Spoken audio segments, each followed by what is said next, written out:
आज मैया ने अपनी किवारों को खोला और महाराज उत्तानपाद ने देखा मैया को। एक टूटी सी खटिया पड़ी हुई है और एक मटका में जल भरा हुआ है और जौ की रोटी उसी मटका के पास में रखी हुई है। भैया उसी समय महाराज उत्तानपाद से मैया बोली, महाराज आज इस दासी की तुम्हें कैसे याद आ गई? इस दासी की तुम्हें कैसे याद आ गई महाराज? महाराज उत्तानपाद ने कहा, रानी पहले तो तुम मुझे पानी पिलाओ, मुझे पानी पिलाओ। उसी समय रानी कहने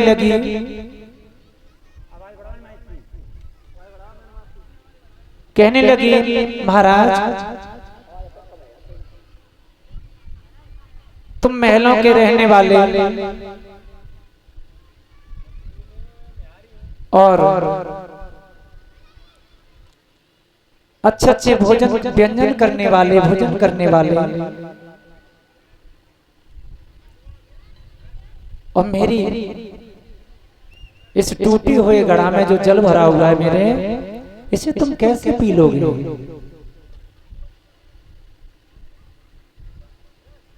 आज महाराज कहते हैं तुम इसी जल को पिलाओ।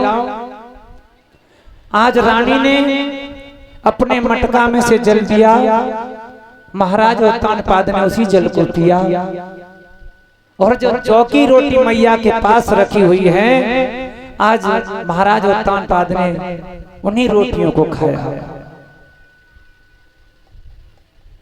श्री सुखदेव जी महाराज समझाते हैं, राजा परीक्षित उस रात्रि को महाराज उत्तानपाद ने और मैया की कुटिया पर ही व्यतीत किया।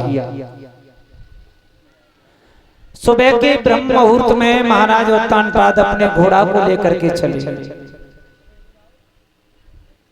और वही सुरची देख रही थी और देख करके कहा महाराज उत्तानपाद से, ये बताओ कहां से आए हो? महाराज उत्तानपाद ने कहा कि हम शिकार खेल करके आए हैं। शिकार खेल के आए हो? अरे हमें पता है तुम उस दासी के पास में से आए हो।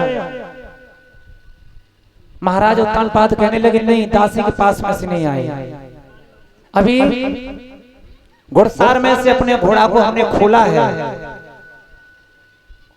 सुरची ने जैसे घोड़ा की पीठ पर हाथ फिराया तो घोड़ा की पीठ पर पसीना है। सुरची कहने लगी, जब घुड़सार में से तुमने इस घोड़ा को खोला है तो इसकी पीठ पर पसीना कैसे है? मुझे आज पता चल गया कि तुम उस दासी से रोजाना मिलने के लिए जाते हो। अंत में आकर के महाराज उत्तानपाद ने कह दिया कि हाँ जाते हैं, वहीं पर जाते हैं। तुम बताइए क्या करना चाहती हो? जब जैसे ही महाराज क्रोध में आकर के महाराज ने अपशब्द कहे सुरची से, सुरची की बोनटेज नीचे गा, सुरची की बोनटेज नीचे आ गई और कहने लगी, ना महाराज हम कुछ नहीं कह रहे थे तुमसे, हम कुछ नहीं कह रहे थे। महाराज ये बताओ तुम कहां से आए थे? सुखदेव जी महाराज कहते हैं, राजा परीक्षित उसी समय आज बड़ा प्यार दुलार और सुरची दिखाती है अपने पति को। बोलिए ठाकुर जी महाराज की।